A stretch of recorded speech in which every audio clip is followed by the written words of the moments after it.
Hello friends, मिसाल talent education में आपका बहुत बहुत स्वागत है। मैं आज आप लोगों को चतुर्थीय पंचवर्षीय योजना के बारे में बताऊंगा। तो चतुर्थ पंचवर्षीय योजना के बताने से पहले मैं आप लोग से एक बात कहना चाहता हूं कि आप तक हमारा चैनल आप लोग सब्सक्राइब नहीं किए तो सब्सक्राइब कीजिए, ताकि आपके पास नोटिफिकेशन हमारा हर वीडियो का आपके पास पहुंचता रहे। और साथ साथ लाइक कीजिए, और कोई भी प्रकार की दिक्कत या समस्या या कुछ कहना हो तो आप कमेंट बॉक्स में टाइप करके भेजिए, ताकि हमें इंफॉर्मेशन मिलता रहे। तो फ्रेंड्स, आज हम शुरू करते हैं चतुर्थ पंचवर्षीय योजना। हमने आपको प्रथम पंचवर्षीय योजना, द्वितीय पंचवर्षीय योजना और तृतीय पंचवर्षीय योजना आपको पढ़ा चुका हूं। आज मैं आपको पढ़ाने जा रहा हूं चतुर्थ पंचवर्षीय योजना के बारे में, कि चतुर्थ पंचवर्षीय योजना में क्या क्या काम हुआ था, कब इसका शुरुआत हुआ था, और क्या क्या इसमें कितना लक्ष्य की प्राप्ति हुई थी, क्या क्या समस्याएं उत्पन्न हुई थी इस पंचवर्षीय योजना में। सो आज मैं आप लोगों को बताऊंगा। तो सबसे पहले हम बात करते हैं चतुर्थ पंचवर्षीय योजना, जो कि सन 1969 से सन 1974 तक चला था। कब चला था? सन 1969 से 74 तक चला था। अब हम ये देखते हैं कि जो हमारा तृतीय पंचवर्षीय योजना वो 66 तक चला था। तो सर, हर आप लोग ये सोच रहे होंगे कि सर आप हर पंचवर्षीय योजना 5 साल तक चला था, तो ये बीच में ये जो गैप आ गया 66 से सीधा 69 पे चला गया, ये 3 साल का गैप क्यों हुआ? तो ये 3 साल में एक योजना चलाई गई थी, जो कि एक एक साल का योजना था। उसको हम अनवरत योजना बोल सकते हैं। क्या बोल सकते हैं? अनवरत योजना। तो उस पर भी काम किया गया था हर साल एक एक साल, कि एक एक साल कृषि पे ध्यान दिया गया था, उस पे कृषि पे काम हुआ था, बेरोजगारी को दूर करने के लिए काम हुआ था। हर साल एक एक पंचवर्षीय योजना का एक एक साल का योजना बनाया गया था, जो अनवरत पंचवर्षीय योजना था, जो जनता के द्वारा किया गया था। सरकार ने इसे एक एक साल के लिए लागू किया, जो लगातार 3 साल तक ये अनवरत योजना चली थी। तो ये अनवरत योजना जो चला था वो 66 से 67 तक एक साल चला था, 67 से 68 तक चला था, और 68 से 69 तक चला था एक पंचवर्षीय योजना। तो ये 3 साल आपका पंचवर्षीय योजना पार हो गया था। तो चौथा पंचवर्षीय योजना जो हुआ था वो स्टार्ट हुआ था सन 69 से 74 तक। अब सर, आप लोग ये सोच रहे होंगे सर क्यों ये मतलब चला था चतुर्थ पंचवर्षीय योजना, एक एक साल का अनवरत पंचवर्षीय योजना क्यों स्टार्ट हुआ था? अनवरत का क्यों ये जो एक एक साल का जो योजना चली थी क्यों चला था? तो आप ये जानते होंगे कि हमारा सन 1966 में सूखा घोषित हुआ था, लगातार हमारे प्रधानमंत्री मर गए थे। उसके साथ साथ क्या हुआ था, 1965 में युद्ध हुआ था।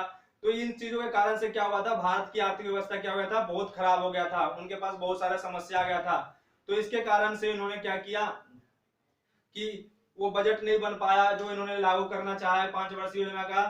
तो इसलिए फिर ये 3 साल का अनवरत योजना चालू की गया था, पर इसमें भी काम हुआ था। तो अब हम बात करते हैं कि सन 69 से 74 तक ये तृतीय पंचवर्षीय चतुर्थ पंचवर्षीय योजना चला था। हम देखते हैं कि इनका अध्यक्ष जो था वो इंदिरा गांधी थी। कौन थी? इंदिरा गांधी थी। इंदिरा गांधी उस टाइम हमारे देश के प्रधानमंत्री थे। तो इंदिरा गांधी, और जो उनके उपाध्यक्ष थे उस टाइम डॉक्टर आर गाडगिल थे। कौन थे? डॉक्टर आर गाडगिल थे। उपाध्यक्ष कौन थे? Doctor R Gadgil. अब हम ये देखते हैं कि उस टाइम का जो लक्ष्य रखा गया था कि कितना हमें लक्ष्य प्राप्त हो सकता है, क्या रखा गया था उस टाइम? लक्ष्य 5.6% रखा गया था।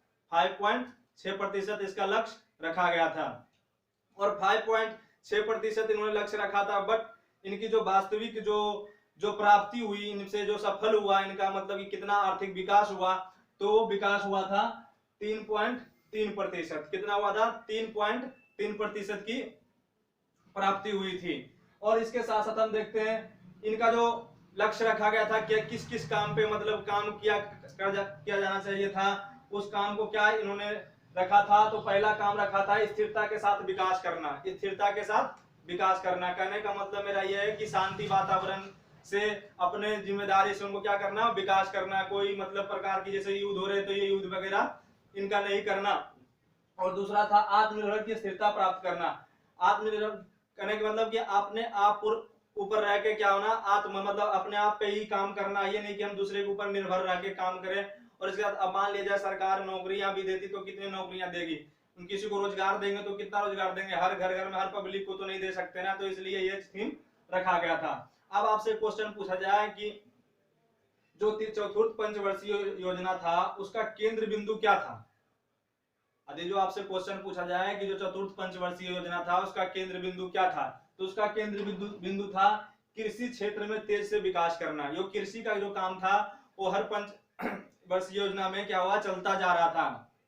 तो क्या था कि कृषि क्षेत्र में तेज से विकास करना थी। जो आपसे क्वेश्चन पूछा जाए केंद्र बिंदु क्या था, तो कृषि क्षेत्र पर तेज से विकास करना। और ये सन 1969 से 74 ईस्वी में तेजी से विकास चला था। क्या चला था, क्या था, सन 1969 से 74 तक इसका विकास तेजी से चला था। 2 साल तक मतलब इसका विकास चला। सॉरी, यहाँ 1974 और उसके बाद देखते हैं 74 की जगह 70 होगा। ये 1 साल तक हमारा क्या था, विकास बढ़िया चला था। उसके बाद क्या हुआ, हमारे साथ प्रॉब्लम क्रिएट हो गया। कहने का मतलब जब खराब हुआ इसका आर्थिक व्यवस्था तो खराब होने लगा, संकट आने लगा, जैसे कि बिजली की संकट आ गया।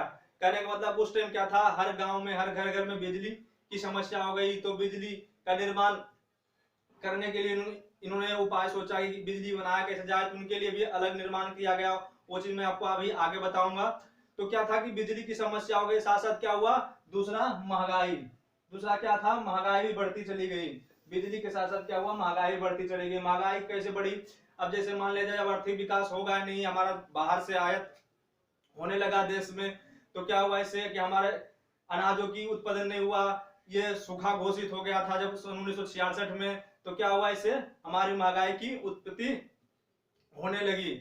और इसके साथ साथ हम देखते हैं कि जो हमारा ये जो पूर्व पाकिस्तान जिसको हम बोलते हैं अभी बांग्लादेश, अभी जो बांग्लादेश का नाम पड़ा है, उस टाइम क्या उसका नाम था, पूर्व पाकिस्तान था। क्या था, पूर्व पाकिस्तान था।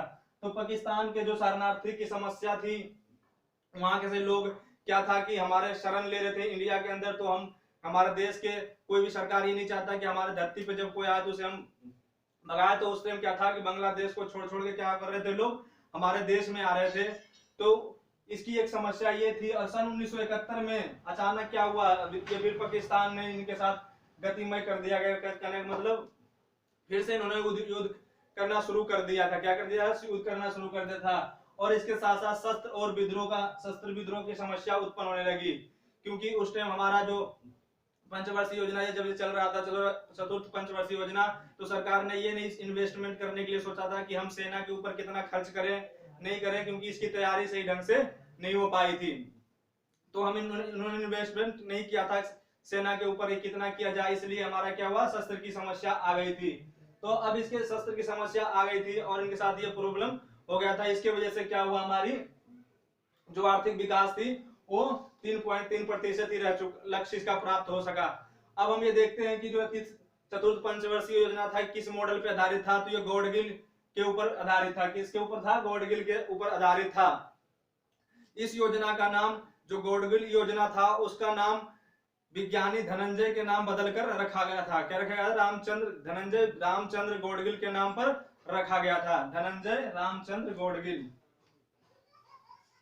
धनंजय रामचंद्र गॉडगिल के नाम पर बदलकर रखा गया था। जो गॉडगिल का योजना का नाम था उसको बदलकर क्या रखा गया, धनंजय रामचंद्र गॉडगिल के नाम पर रखा गया। और इसका गठन कब हुआ था, सन 1969 में।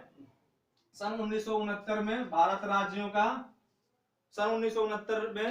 राज्यों का योजना का केंद्रित शासित जो सहायता के लिए इन्होंने अलग अलग देशों का, अलग अलग राज्यों को इन्होंने सहायता प्रदान करने का इन्होंने वचन लिया था। और इन्होंने वचन को निभाने के लिए उन्होंने क्या किया कि हर जगह से इनको पूरा करने लगा। इसके साथ साथ क्या हुआ, जो हमारा जो ये काम हम देखते हैं कि काम हुआ क्या क्या था उसमें चतुर्थ पंचवर्षीय योजना में। तो सबसे पहले हम देखते हैं कि 14 बैंकों का राष्ट्रीयकरण हुआ था। क्या हुआ था, 14 बैंकों का राष्ट्रीयकरण हुआ था जब इंदिरा गांधी। इसमें क्या था, 14 बैंकों का राष्ट्रीयकरण हुआ क्यों था, क्या कारण था। तो इसमें बहुत सारे ऐसे कुछ बैंक थे जो 300 कुछ के लगभग बैंकों थे, वो क्या करते थे, छोटे बैंक थे, ये सारे बैंक क्या करते, पैसा लेके क्या हुए थे, मतलब इनके जो बैंक थे वो बंद हो गए। भाग जाते थे, क्योंकि दूसरे दूसरे देश के चले जाते थे जहां तहां। तो इसके लिए इन्होंने क्या किया, 14 बैंकों का फिर उन्होंने राष्ट्रीयकरण किया। इसमें काम जो हुआ था इनका कार्य, इन्होंने 14 बैंकों का राष्ट्रीय किया। और इंदिरा गांधी ने सबसे पहले क्या किया, परमाणु परीक्षण किया था। क्या किया था, इस चतुर्थ पंचवर्षीय योजना में आपसे पूछा जाए कि चतुर्थ पंचवर्षीय परमाणु परीक्षण कब किया गया था, तो चतुर्थ पंचवर्षीय योजना में परमाणु परीक्षण किया गया था। इसके साथ साथ इनका 1971 में जो बांग्लादेश से मुक्ति मिला, बांग्लादेश का क्या था, इनका जो पूर्व पाकिस्तान था उस टाइम क्या था, इनका जो वहां से युद्ध होना स्टार्ट किया, पूर्व पाकिस्तान क्या हुआ था, उसकी उस टाइम बांग्लादेश शरणार्थी के रूप में वहां शरण ले रहे थे। तो इनका इससे मुक्ति दिलाने का काम किया। तो 1971 में बांग्लादेश का मुक्ति हुआ था। और इनके साथ साथ सन 1971 ईस्वी में इन्हें गरीबी हटाओ का नारा दिया था। क्या दिया था, गरीबी हटाओ का नारा दिया था। सन चतुर्थ पंचवर्षीय योजना में हुआ था। और सबसे इंपोर्टेंट बात, सबसे अच्छी बात यह थी कि चतुर्थ पंचवर्षीय योजना में सबसे जो हमारे देश की आर्थिक सुधारने में सबसे ज्यादा महत्वपूर्ण चीज रखने वाली थी वो क्या था, हरित क्रांति। हरित क्रांति को हमारे देश में लाया गया था, इनकी शुरुआत किया गया था चतुर्थ पंचवर्षीय योजना में। हरित क्रांति की शुरुआत किया गया था। जो अमेरिका के वैज्ञानिक थे उन्होंने इसका रिसर्च किया और उन्होंने ही लाया था हमारे इंडिया के अंदर हरित क्रांति। तो ऐसे बहुत सारी चीजों का निर्माण हुआ। और सबसे अब एक चीज और हम ये देखते हैं कि चतुर्थ पंचवर्षीय योजना में कुछ राज्यों को दर्जा भी मिला था। क्या मिला था, कुछ राज्यों का दर्जा मिला था, जैसे कि असम, नागालैंड और जम्मू कश्मीर। क्या था, 3 राज्यों का दर्जा दिया था, असम, नागालैंड और जम्मू कश्मीर, इसे दर्जा दिया गया था। अब हम ये कह रहे हैं कि और राज्यों को क्यों नहीं दर्जा दिया गया था, तो अलग अलग योजनाओं के समय में अलग अलग ईस्वी में इसको जो दर्जा दिया गया था, सन 1969 से 1969 से 74 तक जो योजना चली थी, इसमें हमें इन 3 राज्यों को दर्जा मिला गया था, असम और नागालैंड और जम्मू कश्मीर को। तो हम ये देखते हैं कि जो ये 3 राज्य का दर्जा मिला था, तो और भी राज्य का दर्जा मिलता कैसे है। तो सबसे पहली इंपॉर्टेंट बात यह है कि इनको दर्जा जब मिलता, या तो उस राज्य में उपजाऊ की कमी हो और ज्यादा मतलब आपदा आने की कम संभावना हो, पहाड़ी क्षेत्र हो, तो ऐसे राज्य जो कि गरीबी होते हैं उनको दर्जा दिया जाता है। और दर्जा देने के मतलब इसके साथ साथ क्या होता, उनको छूट भी, मतलब उनको हेल्प करते थे, सरकार मदद करते थे। तो मदद जो मान लिया 100% मदद किया जाए, तो उसमें क्या होता था, इनका जो दर्जा दिया जाता है जिस राज्य को, और उस राज्य में जो फाउंडेशन होता है, जो फाउंडेशन के रूप में उस राज्य में कार्य किया जाए, तो उसमें क्या होता है कि उसमें 30% मदद के रूप में उसे रख लिया जाता है, उस राज्य में, स्टेट में रख लिया जाता है, और 70% वो सरकार के वापसी देना पड़ता है। और यदि जो दर्जा सही ढंग से उसे मदद कर दिया जाए, जो उसमें राज्य में पूरा दर्जा ही दिया जाए, उसमें क्या होता है कि 100% मान ले जाए 10,000 रुपये आपको जिस राज्य में डोनेट किया गया, दिया गया हो, उसमें क्या होगा कि उसमें से 10,000 रुपये आपको 1,000 रुपये सरकार को लौटाना पड़ेगा, और 9,000 रुपये आपके पास स्टेट में ही रह जाएगा। कहने का मतलब 100% में 90% जो सरकार राज्य के पास आ जाता है, और 10% सरकार के पास चला जाता है। तो इस प्रकार से ये दर्जा देने का काम किया था। और इसके साथ साथ कुछ राज्यों का दर्जा पंचवर्षीय योजना में भी दिया गया था, जिनको अलग, जब हमारा ये जो पंचवर्षीय योजना जब चलेगा 1974 के बाद, उसमें दिया गया था। तो ऐसे करके हमारा ये चतुर्थ पंचवर्षीय योजना में ये काम किए गए थे। जैसे कि 14 बैंकों का राष्ट्रीयकरण हुआ, पहला परमाणु परीक्षण हुआ, बांग्लादेश को मुक्ति मिला, गरीबी हटाओ का नारा दिया, हरित क्रांति की शुरुआत हुआ। तो ऐसे बहुत सारे ऐसे जो है इन्होंने काम किया था। तो ये काम होने के बाद क्या हुआ, हमारा सन 69 से जो 74 तक जो चला था, उस टाइम इनकी अध्यक्षता जो निभाई इंदिरा गांधी थे उपाध्यक्ष, गॉडगिल थे। लक्ष्य 5.6 का रखा गया था। प्राप्ति कितनी हुई, 3% का प्राप्ति हुई। स्थिरता के साथ इनका क्या लक्ष्य था, स्थिरता के साथ विकास करना, आत्मनिर्भर की स्थिति पर प्राप्त करना। तो ये जो इनका जो केंद्र बिंदु था, कृषि क्षेत्र का तेज से विकास करना। तो ये सारे चीज जो है हमारे चतुर्थ पंचवर्षीय योजना में हुआ था, ये सारा काम। तो आई होप कि आपको बिल्कुल सही ढंग से कंप्लीट हो गया होगा कि चतुर्थ पंचवर्षीय योजना क्या है, इसका क्या लक्ष्य रखा गया था, कितनी प्राप्ति हुई, इसके साथ साथ क्या क्या इनका थीम था, क्या क्या इनका काम था, इसका केंद्र बिंदु क्या था, इसमें किस किस चीज को लाया गया हमारे देश के अंदर, और इससे क्या हमारे कितनी बेरोजगारी दूर हुई। तो ये सारे चीज आपको आई होप कि कंप्लीट हो गया होगा सही तरीके से। तो फ्रेंड्स अब मैं आपको नेक्स्ट वीडियो में 5वीं पंचवर्षीय योजना के बारे में बताऊंगा। तो अब तक अब आपने देखा चतुर्थ पंचवर्षीय योजना की बिल्कुल आपको सही तरीके से मैं अलग अलग पार्टों में इसको बता रहा हूं, ताकि इसलिए क्योंकि यदि जो हम ये नहीं कहते कि एक बार में पूरा का पूरा पंचवर्षीय योजना आपके सामने रख दे एक वीडियो में, उसमें क्या होता आपको सही ढंग से समझ में नहीं आ पाएगा और एक बार में आपको सही ढंग से याद भी नहीं हो पाएगा। इसलिए मैं आपको पार्ट पार्ट में अलग अलग पंचवर्षीय योजना का फर्स्ट से लेके 12 तक जो भी आपका एक से शुरुआत हुई थी मैं बिल्कुल पूरे लास्ट तक खत्म करवाऊंगा एक एक करके, ताकि आपको बिल्कुल कोई भी प्रकार का दिक्कत ना हो और सही ढंग से याद भी हो जाए। कहने का मतलब देखते हो आप कितने वीडियो में क्या रहता है कि एक बार में 15 मिनट में आप पूरा पंचवर्षीय योजना को पढ़िए, 15 मिनट में ही पूरा पंचवर्षीय योजना को कंप्लीट कर दीजिए। तो वैसा सिस्टम हमारे पास नहीं है, बिल्कुल आराम से पढ़िए, स्थिर से पढ़िए, कोई प्रकार का दिक्कत नहीं है अदम। और जितना आराम से आप पढ़ोगे, जितने तसल्ली से आप पढ़ोगे, उतना ही ज्यादा आपको समझ में आएगा। मैं आपको बिल्कुल अलग अलग करके तोड़ तोड़ के आपको मैं बिल्कुल सही ढंग से आपको समझाऊंगा। तो मैं आपके सामने चतुर्थ पंचवर्षीय योजना के बारे में मैंने आपको सारी चीज कंप्लीट करवा दिया है। जो लगभग एग्जाम में जो चीज पूछे जाते हैं उतना मैंने आपको सारा कुछ बता दिया है। अब मान लीजिए आपसे कोई क्वेश्चन ही कर देगा कोई कि इनका अध्यक्ष जो चतुर्थ पंचवर्षीय योजना था उसका अध्यक्ष किसने किया था, तो इंदिरा गांधी ने किया था। इसका उपाध्यक्ष कौन था, तो डॉक्टर आर गाडगिल थे। इसका लक्ष्य कितना रखा गया था, तो 5.6% रखा गया था। प्राप्ति कितनी हुई, तो 3.3% प्राप्ति हुई। इसकी क्या थीम थी, इसका क्या काम था, स्थिरता के साथ विकास करना और आत्मनिर्भर पर बनकर रहना, स्थिति पर प्राप्त करना।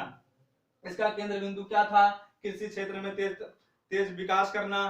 तो ये सारी चीजें हुई कंप्लीट। और मान लीजिए आपसे पूछा हरित क्रांति किस योजना में आया था, तो चतुर्थ पंचवर्षीय योजना में आया था। परमाणु का परीक्षण किस योजना में हुआ था, तो चतुर्थ पंचवर्षीय योजना में हुआ था।